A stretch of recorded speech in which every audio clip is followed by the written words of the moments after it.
நீங்கள் செய்யுங்க பாஸ், நீங்கள் செய்யுங்கங்கிற மாதிரி தான் வந்து சோழன் பண்ணுற காரியங்கள் எல்லாத்தையும் பார்த்தா நமக்கு ஒரு நாளில் ஒரு நாள் நமக்கு பெரிய ஆப்பு காத்திருக்குடி அப்படிங்கிற மாதிரியே யோசிக்க தோணுது. ஸோ இப்போ ஒவ்வொரு ஹாஸ்டலாக போய் தேடி பார்த்துட்டு ஹாஸ்டலும் இல்லை ஒன்றும் இல்லை, சரி திருப்பி அந்த வீட்டுக்கு தான் போய் ஆகணும் போல். ஆனால் அதுக்கு முன்னாடி கொஞ்சம் பணத்தையாச்சும் கையில் எடுத்துக்கலான்ட்டு நகை கடைக்கு போகணுங்கிறாங்க. அதெல்லாம் வேணாம் வேணான்னு இவர் சொன்னாலுமே போயே தீர்ந்து இப்போ கூப்பிட்டு போகிறீங்களா இல்லையான்னு கிளம்பி அங்கே போய் பார்த்தா ஒரு பவுனுக்கு 30,000 தரேங்கிறாங்க.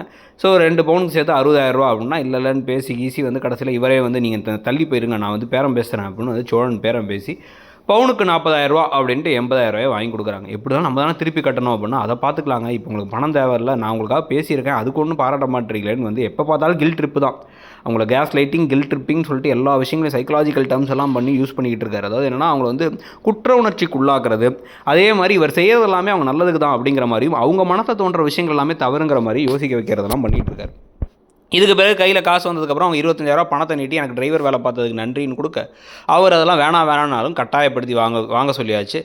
நான் உன்னை ராணி மாதிரி மனத்தில் வச்சிருக்கேன், ஆனால் நீ என்ன இப்படி நினச்சிட்டு இருக்கேன்னு இவர் வேறு பேசிக்கிட்டு இருக்காரு. அவங்க அப்படி நினைக்கிறாங்கன்னு தெரிஞ்சு நீங்கள் தான் விடாது தொல்லை கொடுத்துக்கிட்டு இருக்கீங்கிறது ஒரு பக்கம். இதுக்கு நடுவில் வந்து இப்போ இவங்க அப்பா வேறு, நிலாவோட அப்பா மனோகரா அவர் பேர், அவர் வந்து எதையுமே பண்ண முடியாமல் சோகமாக பெப்பன்னு உட்காந்துருக்காரு.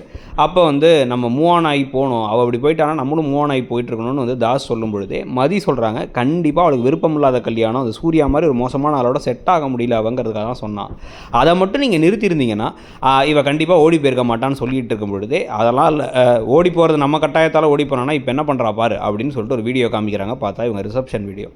அதை பார்த்தோன்னே ஒரு அதிர்ச்சியாகி வந்து அவங்க அப்பா உள்ளார போய் கதை சாத்திக்க, இவங்க அம்மா கதறி அழுதுகிட்டு இருக்க, அதோட வந்து அந்த போர்ஷன் முடியுது. இதில் வந்து இங்கே வீட்டுக்கு வந்ததுக்கு பிறகு தயவு செஞ்சு எங்கள் அப்பா கிட்ட என் தம்பிகள்கிட்டலாம் வந்து நீங்கள் திருப்பி ஹாஸ்டல் போகிறீங்கிறத சொல்ல வேணாம், நீங்கள் போகும்பொழுது பார்த்துக்கலாங்கிறாரு சோழன். திருப்பி இன்னும் ஸ்கேம் பண்ணிகிட்ருக்காரு.